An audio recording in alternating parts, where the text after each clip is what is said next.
Hola muchachos y bienvenidos a este nuevo video tutorial para aprender italiano de manera rápida, fácil y sobre todo divertida. Quiero agradecerlos una vez más por apoyarme en este proyecto y quiero darle la noticia que ya llegamos a los 500 suscriptores. Me da mucho gusto saber que hay tanta gente interesada en aprender el italiano o que seguramente quiere visitar Italia lo más pronto posible. Antes de empezar con un nuevo verbo, quiero darle las respuestas del juego que hicimos en el video antecedente.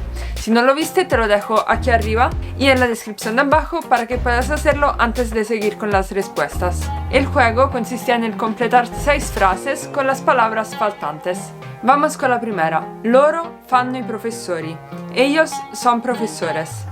Acuérdate que en italiano el verbo fare se utiliza para hacer cualquier cosa, como por ejemplo una profesión.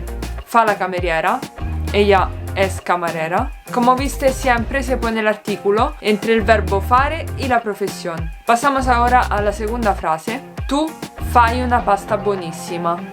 Tú haces una pasta riquísima, pero nunca estará a nivel de mi pasta. Voi fate l'albero di Natale più bello.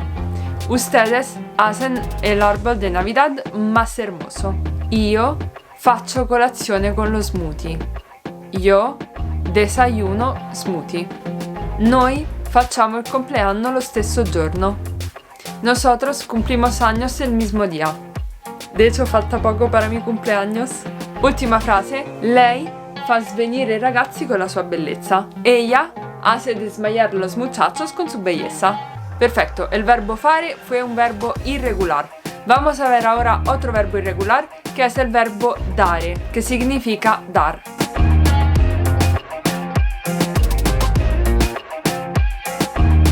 Este también es un verbo que encontraremos en muchas expresiones. Vamos a leer entonces juntos el presente del indicativo del verbo dare. Creo que ya se dieron cuenta que hoy me siento muy floral. Entonces, con el verbo dare, dar, vamos a dar esta bonita planta a toda la conjugación. Como siempre, prefiero que empiece a leer usted y yo repito. Y recuerda, si se equivoca, nadie se dará cuenta, entonces vale la pena intentar. Io do.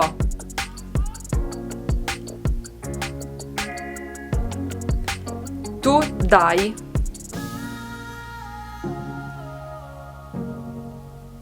Lui, lei, dà.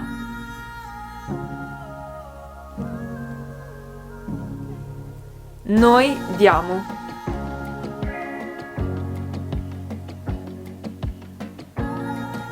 Voi date.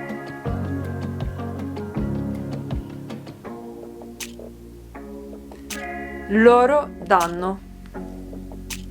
Dos curiosidades importantes que es bueno recordarse con este verbo es que la palabra date, de voi date, significa también fechas. Data es fecha, al plural date, fechas.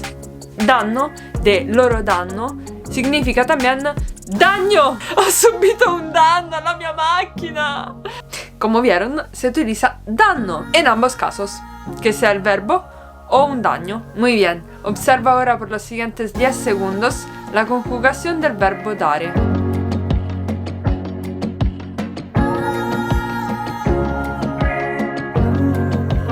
¡Din, din! Se acabó el tiempo. Vamos ahora a crear frases con el verbo dare. Prima, io. A lui, il mio libro. Seconda, Mi dà una candela rossa. Terza, Noi 2 matite a Stefano. quarta, Dai a lei i miei occhiali. quinta, Loro molti soldi in beneficenza. Sesta. Voi la notizia del danno alla sua moto. Muy bien, ya se acabaron las frases, pero estoy segura de que hiciste un buen trabajo. Y las respuestas en el siguiente video. ¡Chao!